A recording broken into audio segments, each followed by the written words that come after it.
Thank you very much. Can you hear me? A little louder. Can you hear me now? It's not catching your voice. Is it catching now? You can hear? Better.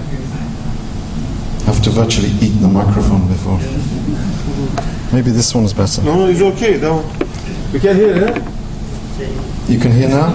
Oh, yeah. Yeah, oh, okay, that's good. Okay. Thank you, Forrest, for that introduction. I thought this was a graduate conference for PhD students, and I see before me this glittering array of clerics, of professors, of teachers, and I feel a little bit intimidated. The way that I feel at breakfast when I'm trying to eat and the waiters are there ready to pounce on the plates to take them away. So be gentle, please. Just remember, we're the ones who forgot all that we once knew. Anyway, the title is, I think, Reading Nursi Critically, a guide for graduate students.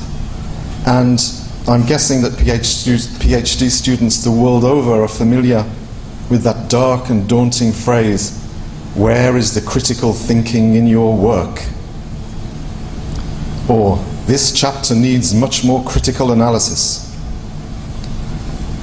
Critical analysis and critical thinking are terms which PhD supervisors and academics use time and time again when explaining what it is that they expect from their students' work. But what is critical analysis? What does it actually mean to think critically? Well, before we look at what it means, let's consider what it doesn't mean. And what it doesn't mean is criticism.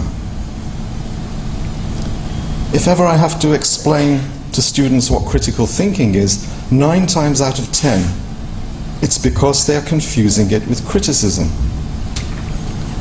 To think critically does not mean to criticize, although clearly it does not preclude criticism.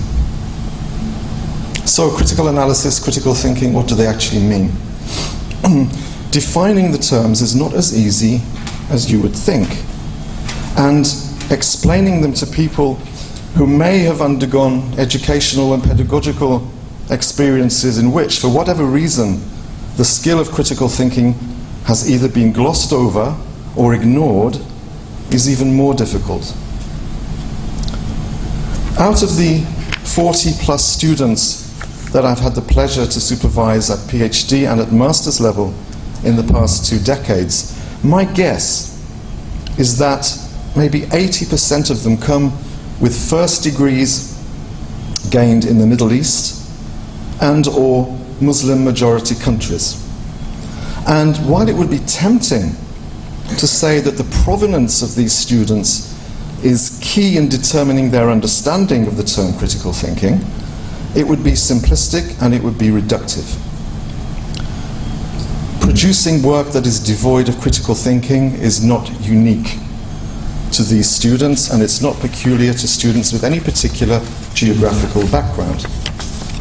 Having said that, when I compare, for example, UK or Western European students with those from the Middle East and further afield, I can't avoid the conclusion that, in my experience at least, there is something which sets the former apart from the latter, at least insofar as the understanding and application of critical analysis is concerned.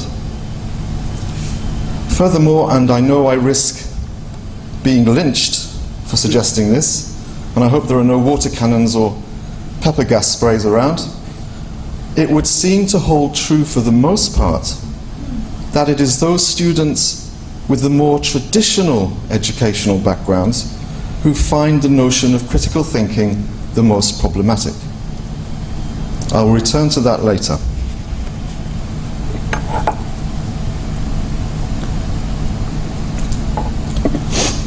Critical thinking is a vital component of any academic endeavor, because it is chiefly through critical thinking that new knowledge is produced and added to a particular field or discipline. Academics may agree with the conclusions of a particular article that they've read, or a particular book, a dissertation, a monograph. They may agree with the conclusions, but these conclusions present other questions which need to be addressed. Only through constantly asking, what if? How could? What does this mean for X, Y, or Z? Only with these questions is new knowledge added to the field, allowing for the continuous development and evolution of academic disciplines. That is how they evolve. Without critical thinking, the pool of knowledge would remain stagnant. We would have replication rather than application. Nothing would move forward. Nothing would move at all. So critical thinking is how disciplines evolve. According to Scriven and Paul, who give us a textbook definition of critical thinking, I quote, "Critical thinking is the intellectually disciplined process of actively and skillfully conceptualizing, applying, analyzing, synthesizing, and/or evaluating information gathered from or generated by observation, experience, reflection, reasoning, or communication, as a guide to belief and action. In its exemplary form, it is based on universal intellectual values that transcend subject matter divisions, such as clarity, accuracy, precision, consistency, relevance, sound evidence, good reasons, depth, breadth, and fairness." This is still a quote. "It entails the examination of those structures or elements of thought implicit in all reasoning, purpose, problem, or question, assumptions, concepts, empirical grounding, reasoning leading to conclusions, implications and consequences, objections from alternative viewpoints, and frame of reference. Critical thinking, in being responsive to variable subject matter, issues and purposes, is incorporated in a family of interwoven modes of thinking, among them scientific thinking, mathematical thinking, historical thinking, anthropological thinking, economic thinking, moral thinking, and philosophical thinking." So much for the textbook definition, or at least one textbook definition of critical thinking. As such, I think it is a valuable definition, with much to recommend it, but I don't want to use it as the basis for my talk, as it stands. Let us simplify this a little. And if you remember what Farid said yesterday, if you explain something in a way that a 6-year-old cannot understand, it means you haven't understood it yourself. So let's crystallize these textbook desiderata into a number of easy, user-friendly questions that one would be duty-bound to ask of one's source material if one were to qualify as someone who thinks critically. So let's imagine, and for some of you here you don't need to imagine, because you're already engaged in this, let's imagine that you're writing an article, or a dissertation, or a PhD, on some aspect of Nursi's teachings. The following are the kind of things that we have to ask of our subject, of Said Nursi, of his books, of his secondary source critics, when we are subjecting him and his work to critical scrutiny. And as I said, these questions apply equally to secondary source authors, i.e. those academics who are writing books or monographs or papers about Nursi and his teachings. First questions. What is the author's approach or perspective?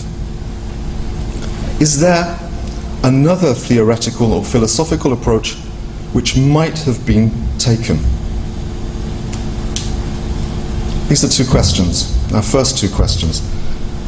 These questions are considered when we are trying to locate a writer or a thinker within a particular intellectual tradition, or locate him or her in a matrix of similar thinkers. And if our subject is Said Nursi, we may wish to locate him, for example, within a particular theological position. What springs to mind immediately, of course, is a question that I had to ask when I was looking at Nursi's position on free will. This is just one example from memory. Is he an Asharite or a Mutazilite? These are two major groups of theological thinkers in medieval Muslim theology. My impression before I actually started writing my most recent book was that theologically Nursi is an Asharite. I'd read somewhere, or possibly I'd heard someone say, that he was an Asharite, and because I trusted what I read, I was satisfied that this was the case. And of course it wasn't. Once subjected to critical scrutiny, Nursi's theology, like Nursi himself, is very hard to pin down. He is resistant to compartmentalization. It's very difficult to put Nursi in any kind of box. On some issues he appears to side with the Asharites, on others he appears to side with the Mutazilites, and not forgetting that these are not the only theological schools within Islam, sometimes he sides with the Maturidites. And of course the conclusion for me was that theologically it's very difficult to pin him down and to put him in any particular box. I reached a similar conclusion while I was researching Nursi's approach to the philosophical concepts of the unity of existence, wahdat al-wujud, and the unity of witnessing, wahdat al-shuhud. And for many years I'd laboured under the illusion that Nursi favoured the latter over the former, that he favoured shuhud over wujud. And I was pleasantly surprised to find that he actually sees them as approaches which more or less signify the same thing. They are two different ways of saying the same thing. Without critical scrutiny of the whole of Nursi's output, this realization might never have occurred. And when I say here the whole of Nursi's output, I should stress that any serious student of the Risale-i-Nur has to read all of the work. It's vital. It's often said that the Risale-i-Nur is a mirror which is held up to the Quran. And from this perspective I would agree, because just as some of the verses of the Quran interpret other verses of the Quran, there are some parts of the Risale-i-Nur which throw light on other parts. Unless we cover the whole of his work and learn to cross-reference, this ability of the Risale-i-Nur to interpret itself is lost. Let's return to the questions which we need to ask in order to facilitate the critical reading of the Risale-i-Nur, of Nursi's work, or of the works of any of his critics. Another question that we need to ask is, what is left out of the text and why? What is left out of the text? Does the author write from the perspective of an insider or an outsider? Now, the issue of insider-outsider involvement is doubly important, of course, when we are studying the secondary sources on Nursi, some of which are written by Nursi's disciples and those who identify themselves as admirers of his message.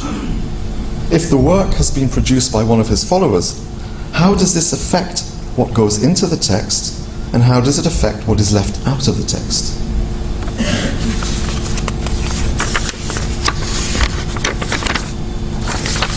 Another question. Are the points made by the author supported by evidence? This is another problem in PhD supervision. Where is your evidence? When Nursi substantiates his argument with evidence, is it evidence grounded in reason, or is it evidence presented by appeal to scripture? Or to use the technical terms in Arabic, is it aqli, is it rational, or is it naqli, scriptural? Or is it a mix of both? This, of course, leads to the $64,000 question. And I just wanted to stop here and ask our wonderful American friends, where does this phrase come from, $64,000 question? Television quiz show. Right. Another phrase that we use without questioning, I think.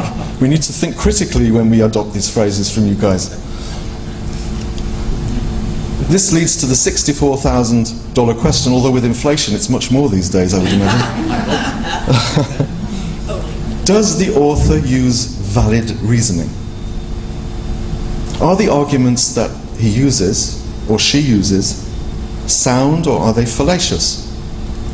Hopefully You people have no need for me to tell you that in logic, sound, true, and valid are not synonymous. The premises and conclusion can be true or false. The chain of reasoning itself can be valid or invalid. The argument as a whole is either sound or unsound. The chain of reasoning may be valid, but the argument as a whole may be unsound, and so on. We have to question these things. We have to question our sources. Another question. When making a point or presenting a statement, is the substantiating evidence anecdotal, or is it the result of research? Is the evidence referenced? Time and time again, I read papers with no references, or few references, too few references. This is another criticism which you find academics making the whole time. Often you can read through a whole page of narrative which purports to be giving us supporting evidence, but there are no references there. Now, a Pulitzer Prize-winning author, or someone who's won the Nobel Prize, may have the luxury of producing outstanding pieces of work with no references. But that is a luxury which we as ordinary academics must deny ourselves. Another question that we should ask when we are critically thinking about a piece of work: is the evidence recent?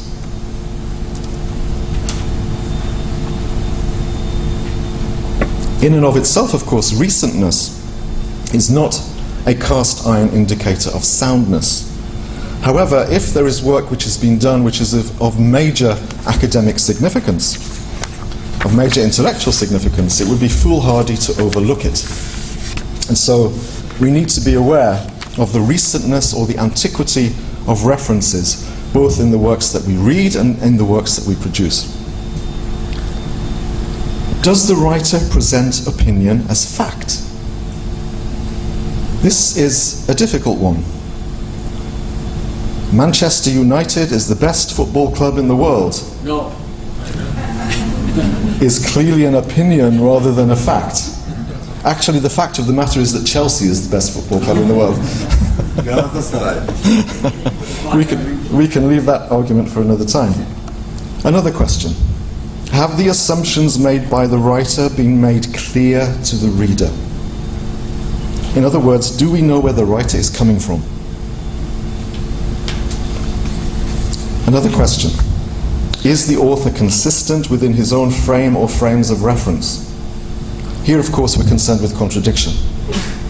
Does the author say one thing in one place, but something else which is slightly different, or even totally different, in another place? How much of this is down to sloppy scholarship? And how much is attributable to the natural development of ideas over time? Sometimes we're very quick to say, well, this author in chapter 6 is or in this book is contradicting what he said in another book. Maybe his ideas changed, maybe her ideas changed. Or is it indeed sloppy scholarship? These are things that we have to make decisions on. Does the writer oversimplify complex ideas? Or does he overcomplicate simple ideas? As far as Nursi is concerned, I personally think that on the issue of free will, for example, he does both. But then simplicity and complexity are in the mind of the beholder. He may on occasion have very good reasons for oversimplifying complex ideas. After all, various treatises which comprise the Risaleh are aimed at different audiences, and there are times when linguistic condescension is necessary. Oversimplification, of course, usually means that something gets left out. It's impossible to simplify the issue of free will without harming the integrity of the argument to some extent. However, when Nursi simplifies a complex concept, it provides the reader still with at least an authentic taste of the full meal, so to speak. Does the writer make unsupported generalizations? This is another favorite of academics, and it's spotted usually on the feedback forms that we give to undergraduates when they give in their assignments, their term papers, as I think you call them in the States. Is that right? Having marked in excess of 400 papers this year, I can attest to this. This essay is good on the whole, but there is also a number of generalizations, unsubstantiated assertions, and instances of oversimplification. These are ingrained on my brain because I write them time and time again. Actually, the one thing I would like to write on a paper is something that I saw on the internet that a professor had written on a term paper. He wrote, "This essay has parts which are good and parts which are original. Unfortunately, the good parts are not original and the original parts are not good."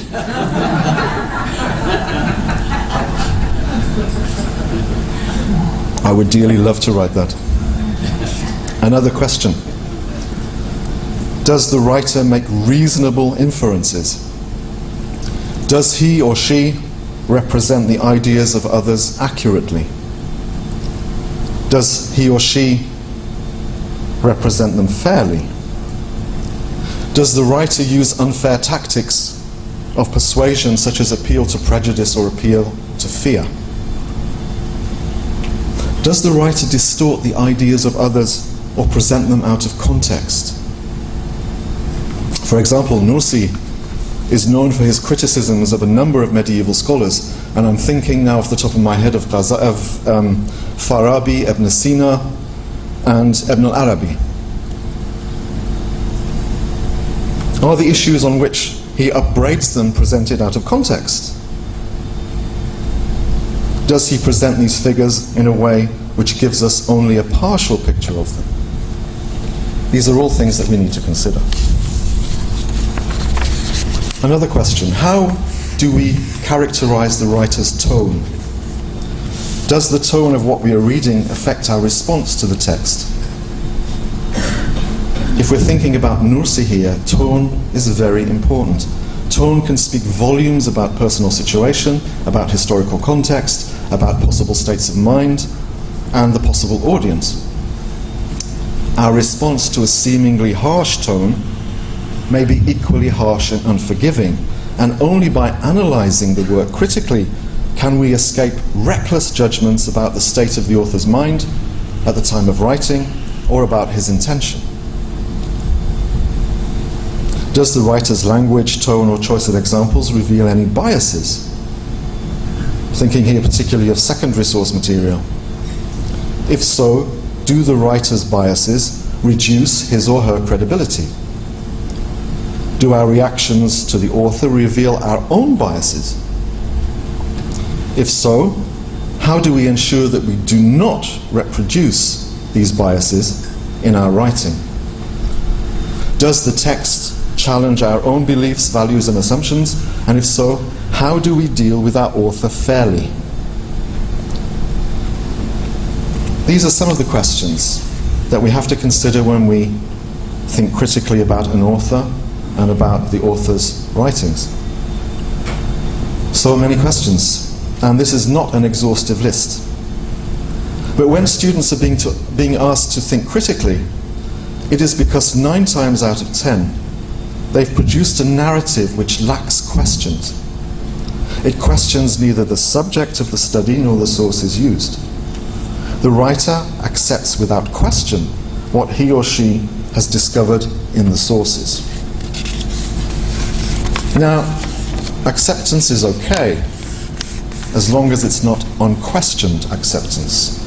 If, for example, after questioning our sources, we happen to accept the arguments there, we accept the ideas and we accept the conclusions, then that acceptance is a valid one. Valid, albeit within the person's own frame of reference. You've all heard the old saying, an unexamined life is not worth living. Well, an unquestioned subject is not worth studying.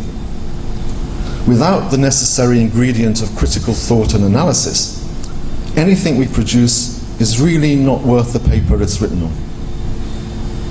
A PhD needs to be an original piece of work that contributes to the development of the field in which it is based. Unless the seeds of our scholarship are watered by the springs of critical thinking and critical analysis, what emerges will be dry, dull, and unproductive. If we want to list what critical thinking is, we could say that it is analyzing and classifying, it's identifying assumptions, making comparisons, it is problematizing, it is solving those problems, it is questioning and challenging ideas, it is considering the facts and judging them alongside various theories and hypotheses, it is judging the validity of the source and the value of the evidence, it's making connections between ideas, theories, texts, frameworks, and disciplines. It is drawing inferences and producing conclusions. It is analyzing, evaluating, it's weighing up.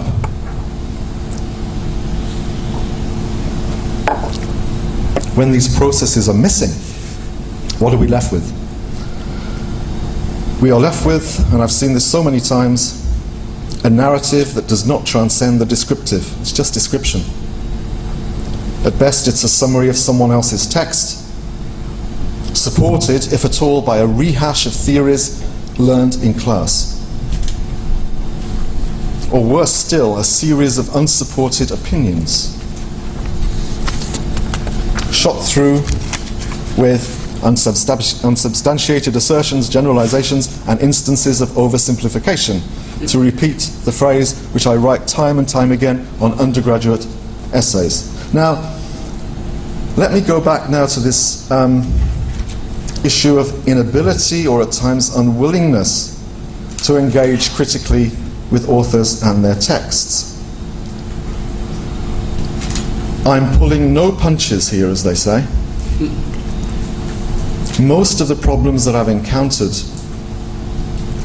in the supervisor-supervisee relationship and context come from people of faith who basically feel that they have to write a work of advocacy.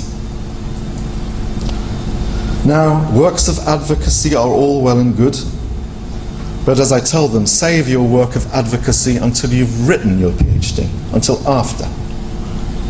A doctoral dissertation is not a work intended to promote your faith or to score points over your adversaries.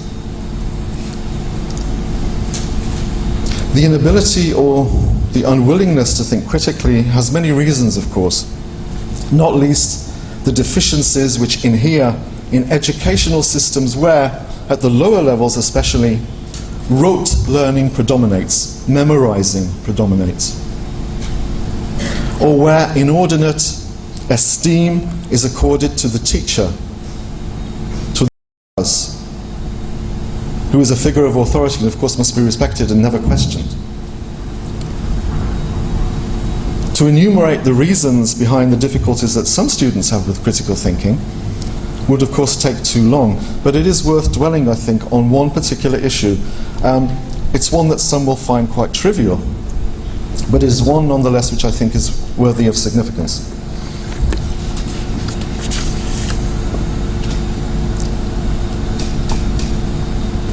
One of the reasons why people who are writing from faith perspectives, and not just religious faith perspectives, one of the reasons why people who write from faith perspectives are reluctant to engage critically, in all senses of the word, with their subjects may be the reverence and the respect which they feel ought to be accorded to their subject at all times.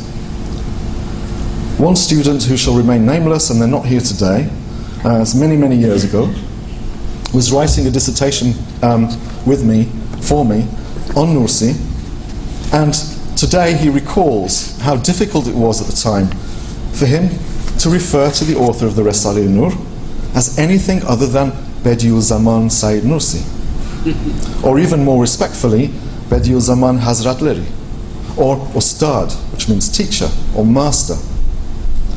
To refer to Said Nursi simply as Nursi seemed to him to be a step too far. It seemed disrespectful. It seemed, in a sense, antithetical to the adab or etiquette that goes with names and naming. But to refer to the author, as I used to tell him, as simply Nursi is not inherently disrespectful. It's not suspect Islamically. There's nothing in the scriptural sources to suggest that if we call someone by their surname, it is a slight on them in any way, or that it's somehow lacking in social etiquette or tact. And of course, using Nursi instead of Bediüzzaman Said Nursi saves on your word count. It cuts down the word count. More importantly, as I used to tell him, it allows for that extra measure of emotional distance from the subject, and so contributes to the objectivity of the study. We need to decide which conventions are cultural rather than scriptural constructs, and if they are detrimental to our quest for a certain amount of emotional distance, we have to discard them. Incidentally, my ex-student recently told me that he is now able to refer to the author of the Resale simply as Nursi without whispering, "May God forgive me," under his breath. This may seem like a trivial point, but I think we have to take it seriously.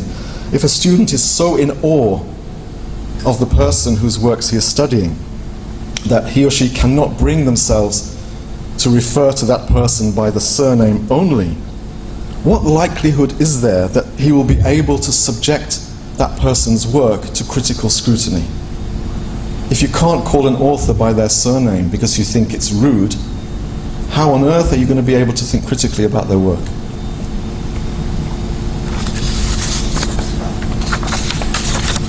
Which brings me to my final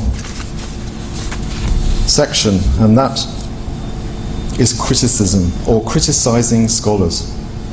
As I said at the outset, critical analysis is not synonymous with criticism, although obviously it does not preclude criticism. I know that some students find criticism of a major scholar somewhat difficult, and this difficulty, of course, is compounded considerably when the scholar in question is a person of great piety and spirituality and is revered for other reasons. Well, all human beings, of course, are worthy of respect, regardless of whether we happen to think they are right or wrong on a particular issue. To criticize a scholar of repute, someone who naturally commands great respect, as long as this criticism is constructive, as long as it is delivered judiciously and in the sincere spirit of inquiry, this really should not cause us any sleepless nights. It's not a question of finding fault, although finding fault is nothing that we should shy away from, as long as we do not make it our mission to find fault.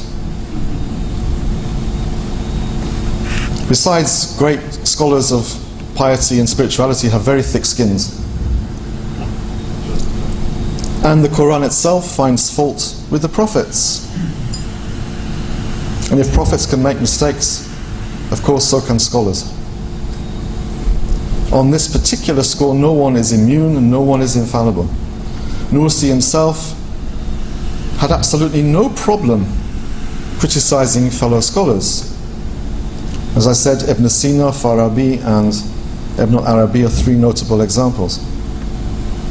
In fact, the spirit of inquiry among medieval theologians was such that critique and counter-critique was considered part and parcel of the scholastic theological endeavor. Ghazali's famous Tahafut al-Falasifa, rejection of the philosophers, and Ibn Rushd's answer to that, Tahafut al-Tahafut, are two examples of the critique and counter-critique, which itself arguably constitutes a whole genre of medieval Islamic literature. So it is axiomatic then that critical analysis is key to good scholarship, and it's something that students ignore or misapprehend at their peril. Those budding scholars who self-identify as Muslims have no excuses, because they have a very noble role model in their midst in the form of the Quran itself, which not only exhorts its followers to think, tafakkur, deliberate, tadabbur, and exercise their powers of reason, ta'aqqul, but it also challenges them to look at God's creation with a critical eye, and, if they are able, to discover any faults or deficiencies. If this is not a call for critical analysis on all levels of life, then I don't know what is. Thank you very much.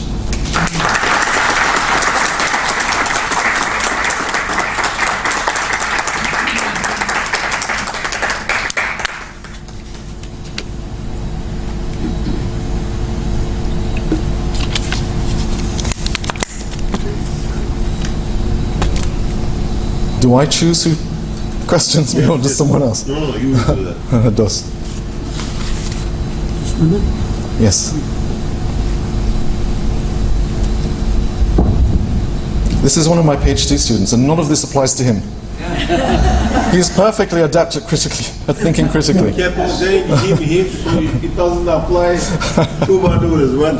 I have yet to get into the habit of referring to she all the way through, and I was talking about Nursi and I found it uncomfortable. So, thanks so much for the presentation. I enjoyed it much.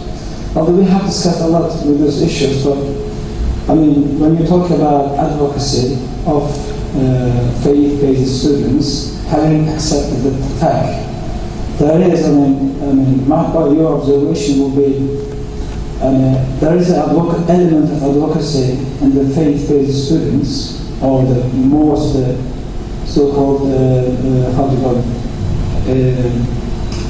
Nurju students, students are, but the problem is that maybe, I accept this point, but my point or observation is, I think we have alienated from our past. I would like to mention 3 genres of literature, which is more relevant to the critical writing or critical thinking in medieval Islamic literature. Even Nursi also often mentions, often refers, even write a book on it, on the name like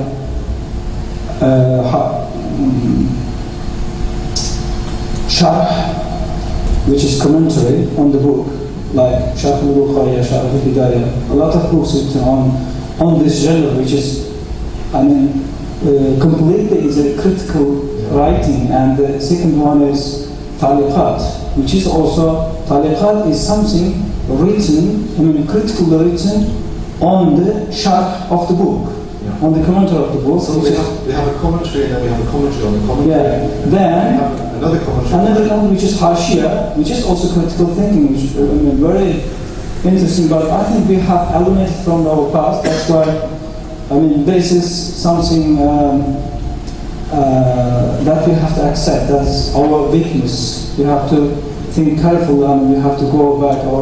Do you think it's a problem of modern educational systems in certain places? I think might be, but there's another my observation that recently we had an experience actually together. We are in Germany. Actually, we are sitting with Turks, and Colin also was here, and we are sitting having a breakfast, and Colin doesn't have water. He wants to drink a tea, and he stand up and go himself and wants to take a tea. And I said, I was sitting there, and one of the big RPs, he offered me, please serve your teacher, okay? And I stand up and I tried to grab the teapot and would like to serve the Colin, and he said he didn't allow me to do this. And I was embarrassed because it's rude for us, among our big RPs, not to serve for our elders. And that is something we have to be careful, because always you said, you advise us, please follow the academic convention of the Western thought, or academic convention in the universities. And then I said to you, please follow the please follow the RD's convention while we are sitting in our circle. So that's kind of, from my understanding, so maybe we should be thinking our alienated past scholarships. Like, okay, we are different from the Western people, and I was born in the East, and my mind like kind of Eastern, although I tried to adapt myself in a Western convention, Western academic convention these days. Maybe we have to create another perspective. Why the people in the East should follow all the conventions of the East and of the West? I understand what you're saying. It's not all the conventions, but you have to think of the practicalities of the situation as it stands. You can, sort of future-proof it and plan for the future, but in the current atmosphere in Western academia, relativity and objectivity are the default settings of scholarship. And somehow we have to navigate those. I mean, as a conclusion, I do accept your all arguments, having said that, personally, I do have problems, those kind of stuff, and we have to focus on our past as well, how they have write critically, because Islamic scholarship is full of critical thinking and critical writing. Thank you for your presentation. Yes.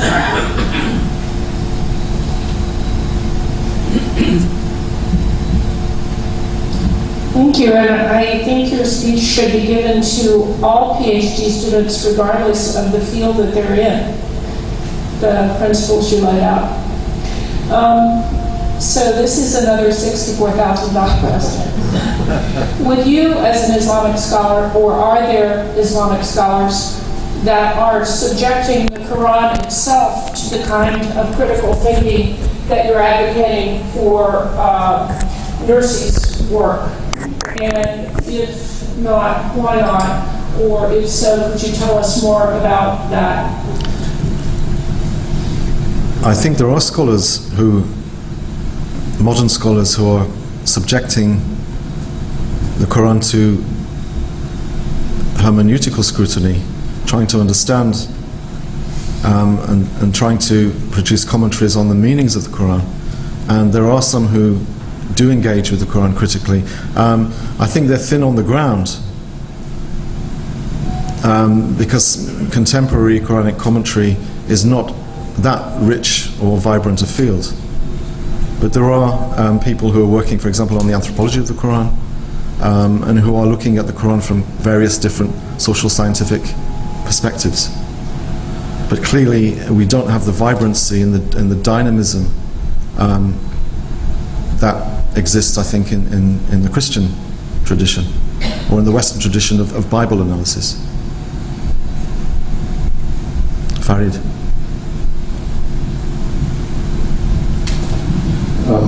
Getting back to the earlier discussion on getting back our tradition and being rooted in Islamic tradition as opposed to Western tradition, I'd like to say that I don't think it's a question of Islamic or Western or Eastern or Western. Yeah.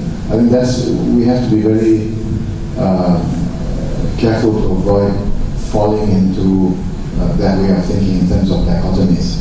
When it's a matter of faith, of aqidah, of iman, you can say that you want to be rooted in your tradition. But when we're talking about intellectual pursuits, it's a dangerous approach to adopt. The Islamic tradition itself, as far as intellectual pursuits are concerned, that tradition itself is heir to other earlier traditions. For example, the whole field of logic cannot be imagined without the Greek contribution. And in relation to what Colin was discussing on critique, one of in traditional medieval European scholarship as well as pre-modern Islamic scholarship, they taught one of the methods of argumentation, safsata or sophistics, which was not something that they taught students to apply, but to avoid. That's an example of critical thinking when you expose the sophistry in people's scholarship. But these ideas, many of the ideas concerning sophistry, comes from the Greeks, right? But the Muslims never took the view that, well, that's not our tradition.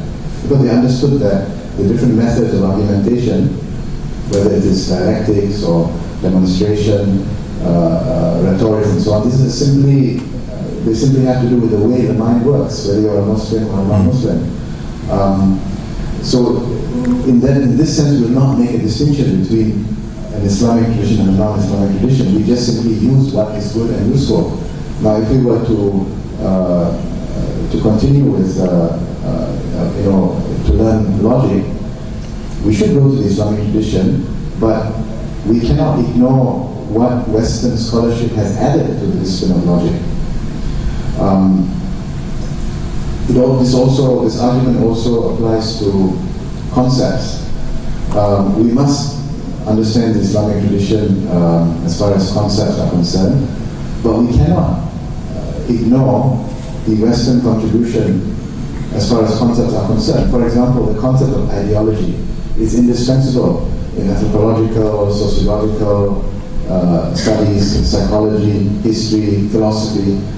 The concept of ideology does not exist in the Islamic tradition. It is a Western contribution, but it is an indispensable concept. Today, in the for modern Muslims, if we want to think about Aqidah, we may find the Western concept of worldview or Weltanschauung useful to elaborate what we mean by Aqidah in ways that perhaps were not elaborated by the traditional scholars. So, don't think in terms of East and West. Think in terms of what is best to arrive at a certain goal. Yeah. Farid, thank you for that. I think that is an important point. It's also one of the reasons why I tell my students when they write things in their papers such as Islamic theology or Islamic law, that there is no such thing as Islamic theology, there is no such thing as Islamic law, there is no such thing as the Muslim world, there is no such thing as an Islamic city. Because when you use Islamic, first of all, you naturally then are presupposing that it has a Quranic sanction and that you actually are essentializing. Theology in the Muslim context is not just one theology, it is theologies. Muslim philosophy is not just one philosophy, it is philosophies. These are the results of cross-pollination of ideas from different traditions, from Christianity, from Judaism. These are hybrids. And so, at best, we can call them Muslim theology, Muslim philosophy. Sorry. Thank you very much for this great presentation, for grounding work for everyone actually, for everyone who is indulging with the knowledge. I want to kind of remember that for any student who is dealing with theology and philosophy, it's sometimes difficult to kind of touch with the great names like Hujjatul Islam, the great indecisive proof of Islam, Ghazali, Hujjatul Islam Ghazali, and the great Sheikh, great Guru Ibn Sina, great Judge Ibn Rushd, and Muallim Sani, the greatest scholar Farabi, and Saint Thomas Aquinas, Saint Anselm, and those all great names and great untouchable names are making it quite difficult for the students to get in touch with those names and their ideas. I think the teachings of early Islamic knowledge started with two subjects, mantiq and mantiq. Mantiq is the logic which tries to save the mind from fallacy, as Farid was saying. Actually, it's quite important to give the frame of sound thinking, valid thinking, and the other one is mantuq, which is giving the frame of validity of language, how to use the kind of corrective way of language. I think this is still ongoing problem in modern academia, how to use mantiq and mantuq the mind and language, how to be utilized in oriented knowledge. It's called actually Adab al-Bahs wal-Munazara in the logical sciences, which means critical thinking and argumentation. Adab al-Bahs wal-Munazara. And there are many books about how to utilize logical tools for argumentation. Actually, that's, I believe, it's really meant critical thinking in the past. And this all Diaz and Risale, contrary Risales, always derived from the ethic of the knowledge. And we are now in Istanbul, actually it's one of the earliest universal university, Sahni Saman Medreses, Fatih Sultan Mehmet, who established those medreses. And one of the unique thing about this medreses was offering the scholars to come together, for example, Tahafut tradition, to come together and discuss their matters in discursive method. Actually, in Tahafut tradition, Tahafut means incoherence. So when someone argues for something, someone who is refuting his ideas on the basis of Tahafut, you are wrong on those points, you are wrong in that way of applying your methodology in so on and so forth way. So I think the Tahafut tradition has stopped by Ismail Gelendevi in 1789. He is counted one of the latest chain of the classical Islamic thought and logic actually. This guy actually is from my hometown, Ismail Gelendevi. He had died by the heart attack. The reason why he had a heart attack, he wrote a small recital and he wrote actually about Ru'yat al-Hilal. And Muslim has to apply Ru'yat al-Hilal by calculation of the lunar eclipse and all calculations. The sighting of the moon. The moon. Actually, Shaykh Islam at the time, instead of writing a refutation of his ideas by the claim of the time, actually he spread the gossip. Actually, how bad this Ismail Gelendevi is, how his social life is not nice, and he attacked to him, and he made the fellowship at bachelor. He kind of put a bad name over him instead of criticizing his ideas and his knowledge. And Ismail Gelendevi couldn't resist that gossips around him instead of writing a paper against his ideas, and he had a heart attack. And this same Ismail Gelendevi is the scholar Said Nursi wrote about Talikat. Talikat is about Gelendevi's logical treatise critique, actually. So Said Nursi is coming actually from the Boz tradition, from one way. He's coming from straight from traditional Islamic thought and logic tradition. The way he used the critical words in Salih are always coming from the Medrese tradition, from the logical vocabulary. Tasdika, and all sort of language, vocabulary comes from those tradition. But what he's doing that, he's using the traditional discourse to renew of the thought of his time.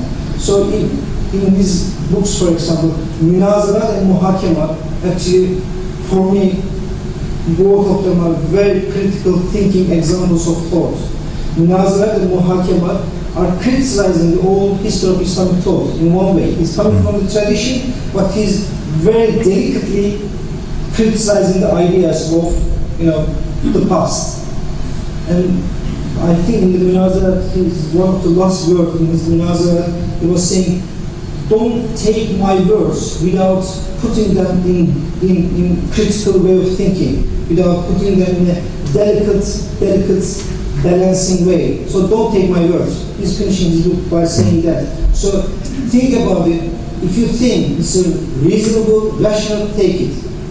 If you don't believe it's a right, correct, and it's not acceptable, don't take it. Sayyid Nursi says this himself in his book. And I think from this point of view, in the history of Islamic thought, there was always discourse, counter-discourse, kind of mutual discussion. I think we are about to lose this in the Islamic studies. Why do you think that we've lost it? Or why do you think that Muslims have lost, generally speaking, have lost the willingness or ability to carry on this tradition of critique and counter-critique and counter-counter-critique. Yes, I think we have to find out. I think. But can anyone suggest why we...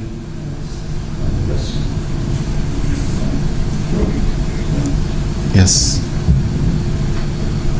One suggestion for why people would step away from a process that remains open is fear. If I feel too vulnerable, I don't want to have my position undermined, taken out from under my feet. And that prevents us from engaging critically with our source subject.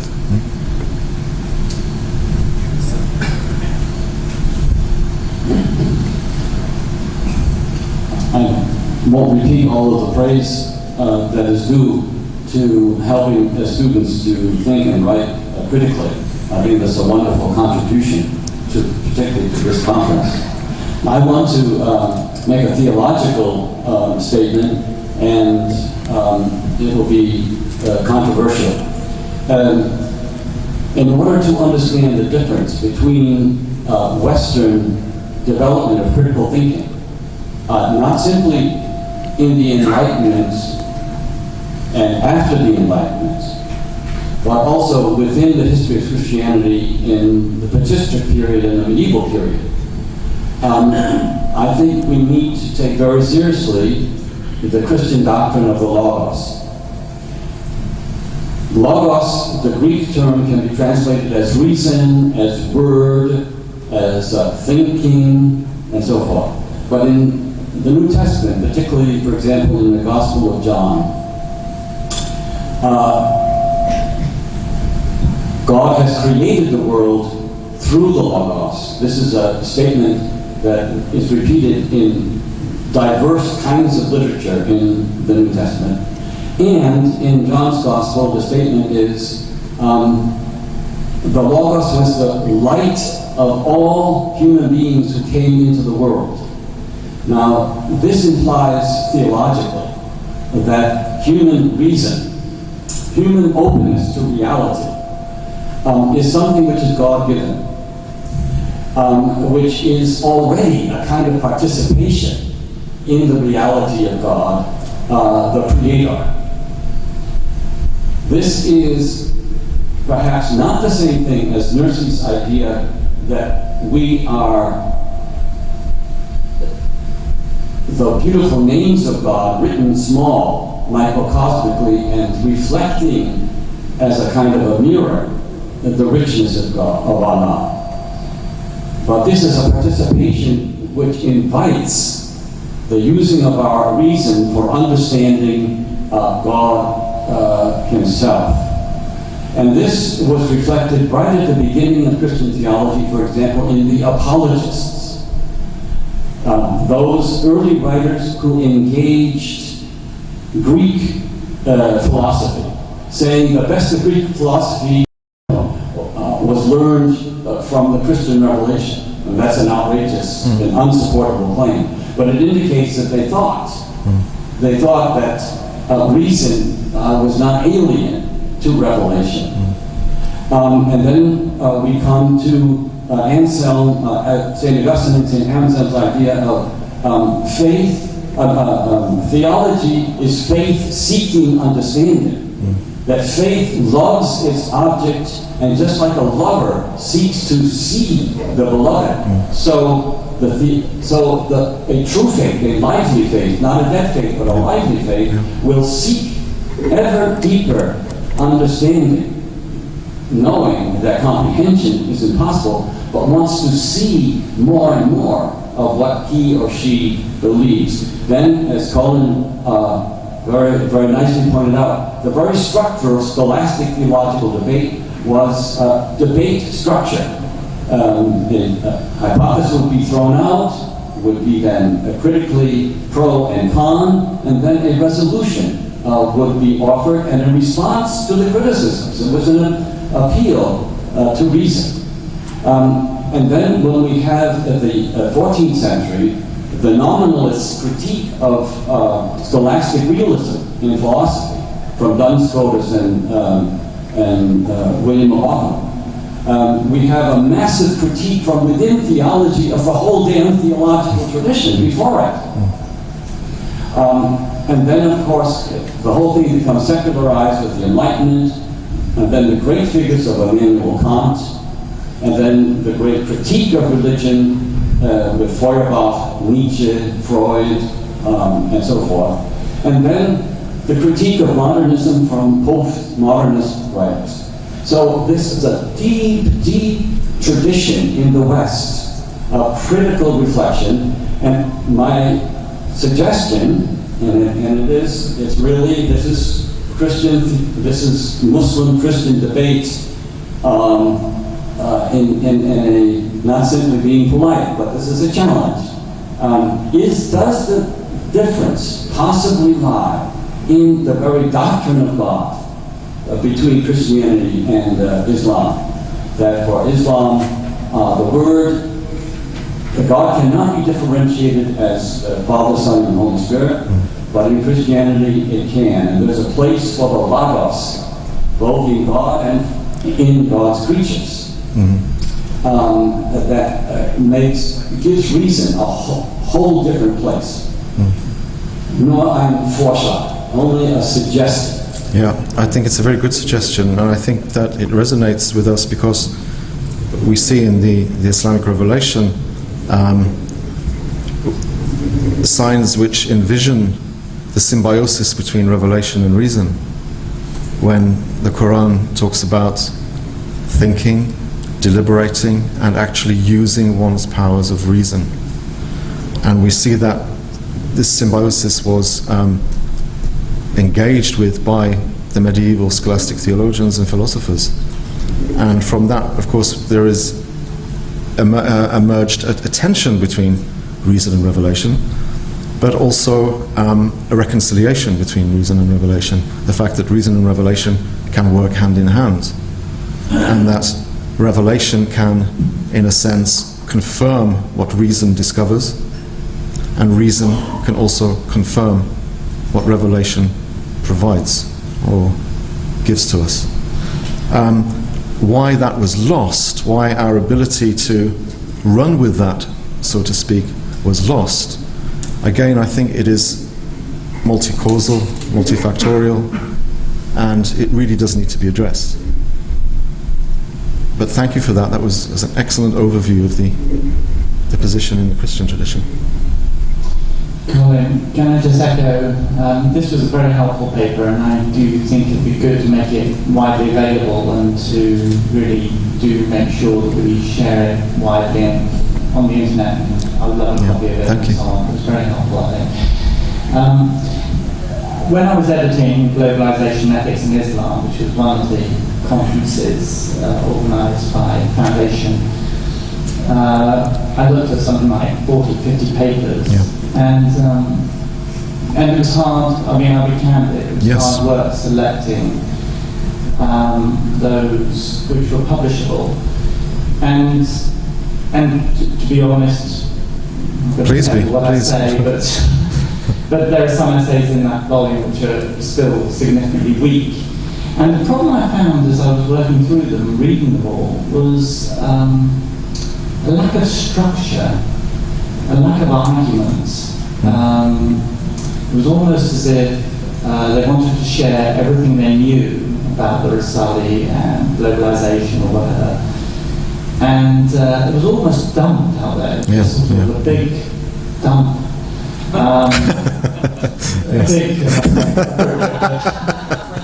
Freudian, slip into something more Freudian. So, and what intrigued me was, I mean, how do you teach structure? How do you teach, have a sense of where this paper's going, be selective about what you want to choose, identify 3 or 4 key points that come to an argument that establishes a thesis. How do you teach that?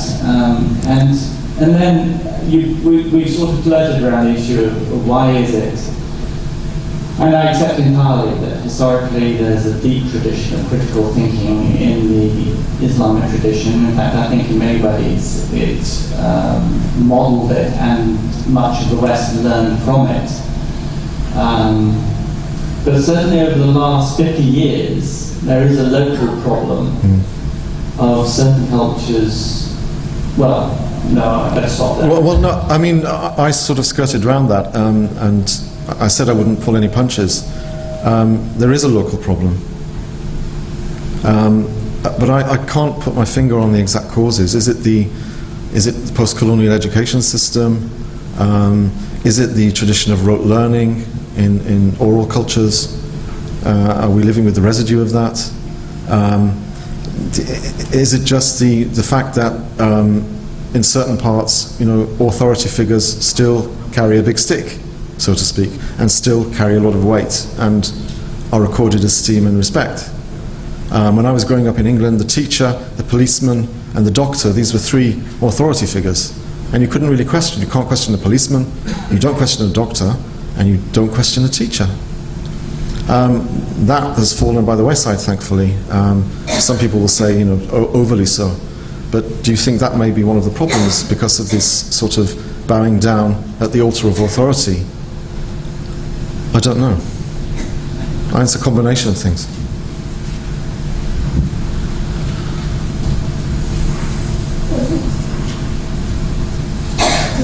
Looking at the ceiling of this room gives me one answer to Ian Markham's question of how do you help a writer find form for the thoughts other than just amassing a flow of descriptive information.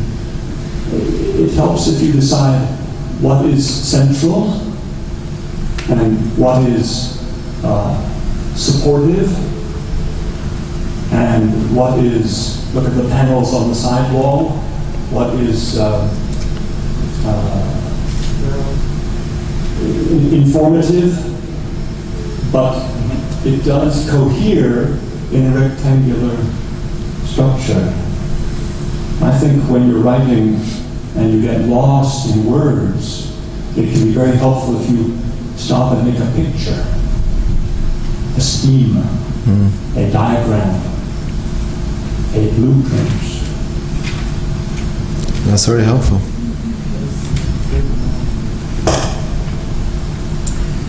Is there any? Sorry, I'm not looking at this side of the room. Can we?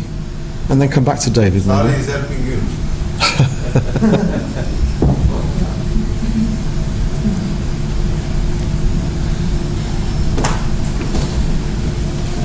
Thank you, sir. Actually, I really enjoyed your presentation as a research methodology class. It is actually part of a research methods course. It's something I do for new PhD students. Yeah. Slightly amended. My research topic is concerned, it is about critical study of madrasa education in India. Wonderful. Actually, I have some doubts. Now I want to clear that. I attended so many research methodology class. Someone said if we do a critical study or critical research, for example, I'm doing about madrasa. So someone said you should not mention any positive things of madrasas in India. Someone said you can mention something, but someone said you should mention half of positives, half of negatives. So can you help me, sir? Yeah, what you leave in and what you leave out as an insider, because you're an insider. You're in India. India is open enough, and if you're careful, go for it. Right from the heart and the mind, and tell it as it is. Basically, I can't really give any other advice than to do that. Engage with it critically in the way that I tried to outline here. Does anyone else have any advice? Farid?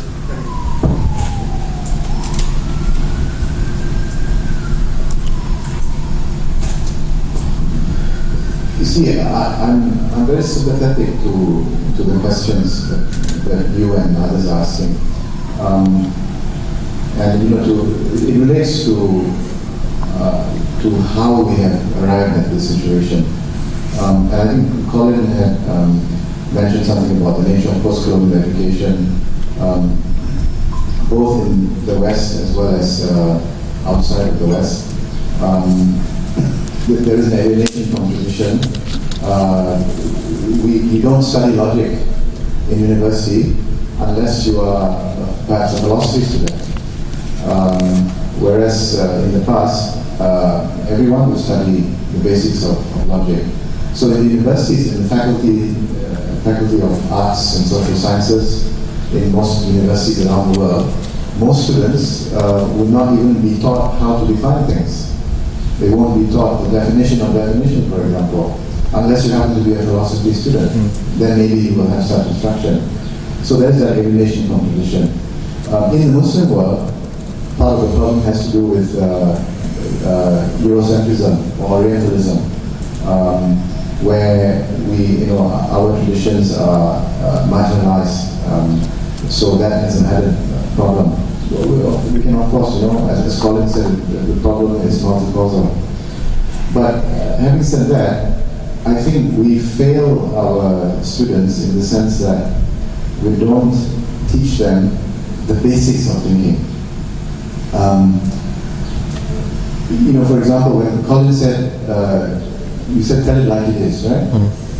Yes, as Ibn Khaldun said that the study of history should be about the haqa'iq al-ashya, the reality of things.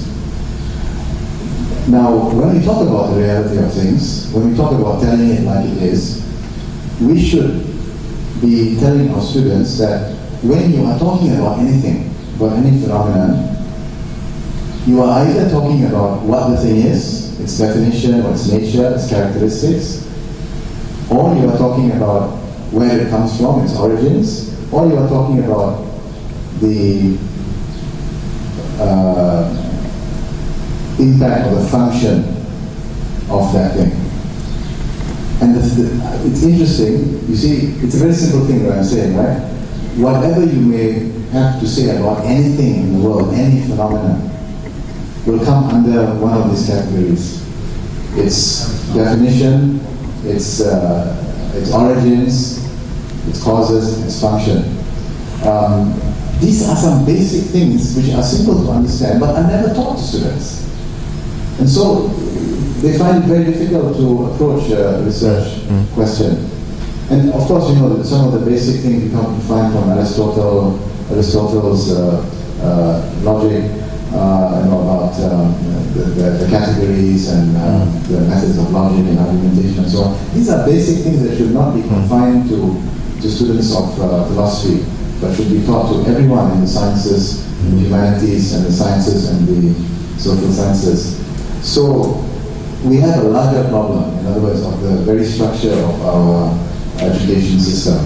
So in a sense, we are trying to do that kind of training, or we should be trying to give that kind of training at these kinds of conferences and workshops, because the universities are not doing their job. Yeah, I think even sometimes when it is taught, it's taught as a dead art, and then when people reproduce knowledge about that, it's a descriptive knowledge, not analytical.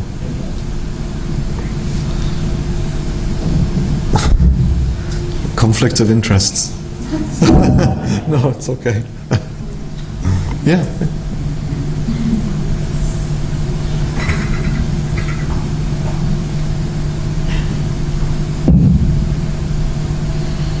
Just a question about constructing new concepts.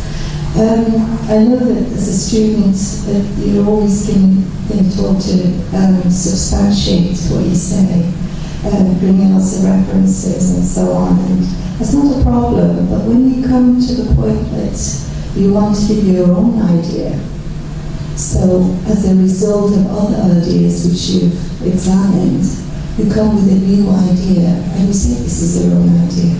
I find that it's very difficult for supervisors to accept this from students. Whereas if it's someone who is an established writer and becomes with a new idea, it becomes, oh, fantastic, it's new. But from a student, it's not acceptable. It always has to be substantiated. What if we have no other reference? What if we use other references to come to this new idea of our own? And should it, do we then research for endlessly, which is not something like our idea, but it's not actually our idea. And is that correct? Is that the right thing to do, really? I think just as students have problems with their teachers, teachers have problems with their students. The first point that you were making is, why do teachers or why do supervisors, why are they reluctant to accept the innovative research of their students? Well, at the PhD level, PhDs are supposed to be works which are innovative. So that shouldn't be a problem on paper. Secondly, you were saying, why do we have to reference our own ideas if they're new ideas? Why do we have to substantiate them? Is that what you're saying? No, I just see a contradiction there. That on the one hand, you have to be innovative. Mm-hmm. On the other hand, they're asking to substantiate. But if you're developing a new idea or concept, then one would think it is a synthesis of ideas which you've looked at and researched. And the fact that there's nothing new under the sun, as they say. But if you're producing something which you consider to be new, then it is a result of research and reasoning and the bringing together of ideas that others have had, putting them together and producing something new. I don't see why people would have a problem with that. It would be substantiated because the reader of that thesis, the supervisor, the teacher, would see that it is the result of a process of reasoning, of gathering, of evaluating, of weighing up different ideas and approaches and theories. So on paper, there's no problem with that. That doesn't answer your question, though. It does, but I'm saying there's a tendency not to accept it from students because the idea is that it should always be substantiated, and there's no theory out there that fits within your idea. And then we think, well, no, there isn't, because it was my idea. But the idea doesn't come in a vacuum. No, it doesn't occur in a vacuum. We've made all those references, we've said, up to where, you agree to those things, and what is the influence, and you go through the whole process that you've outlined, but then you come to a new concept because of those ideas. I don't think that's good. There's a tendency on paper that's not problematic, but yeah, maybe in practice. Mm-hmm.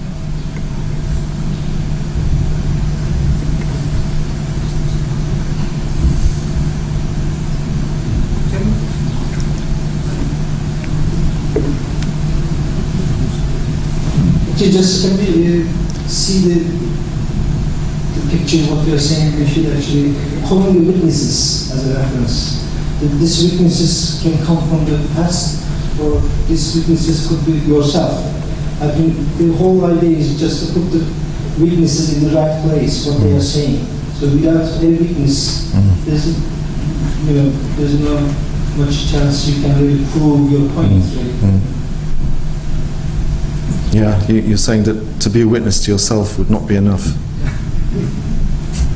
As a professor for 35 years, correcting student essays, just as Colin has said, I've struggled with this whole question of student critical presentation. And I think if I had to teach one thing, it would be that a student should distinguish between his subject or her subject and her thesis. The subject is what you're writing about. It might be Nursi's ideas about the divine names, whatever. The thesis is an idea about this subject. This is a claim. This is an idea you want to tell the reader, that you want to convince the reader of the truth of an idea about this subject. This distinction between subject and thesis is fundamental, and many students have never learned it. Then in the body of the paper, The first part of the paper is where you state what your subject is and what your thesis is. Then the body of the paper is giving reasons and arguments for the truth of your idea. And then in the conclusion, which should be very brief and to the point, maybe some implications for further research and thinking based upon the validity of the idea that you have just proven or at least given sound arguments for its validity. So this is what I try to teach students, and this gives a paper a structure. It helps students to say, okay, what is my subject? And then what is the big idea that I want to make about this subject? And then what are the reasons, what are my arguments for the truth of this idea that I have about nursing's idea of the beautiful names? And then if my idea has value, what are some of the implications for further thinking or for further behavior? So that's what I try to help students with. Thank you. You were clearly an exemplary teacher, because I can't say anything to, add to that or better it. I think we've overrun our time. Is that right? Yes. Sorry. Thank you very much anyway.